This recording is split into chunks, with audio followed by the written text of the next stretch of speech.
So mga kapatid, mga kaibigan, ito po ang nangyari sa gitawag nating sa Pilipinas yung bagyong Basyang, nga nilandfall dito sa Iligan City.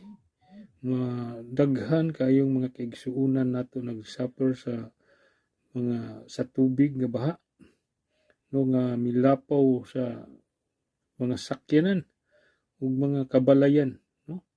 Kung atong tan-awon mga igsuon kining mga kalamidad nga ingon ani, wala may tawo makabuhat niani.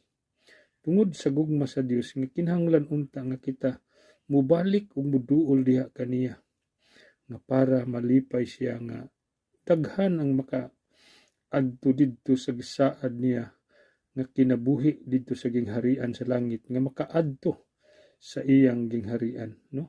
Itong mga igsuon, wala may joy makabuhat niya ni bisag si kinsa pang hari dinhi sa kalibutan, kundi kini siya ang nagbuot niya ni, ang nagbuhat sa tanang butang, sa mga katawhan dinhi sa kalibutan. Mao nga kini nga mga trahedya pagsulay sa kinabuhi para ang tao mahigmata nga adunay Dios nga nagmahal, adunay Dios nga nag-atiman, nag-umuma kanato dinhi nining kalibutan,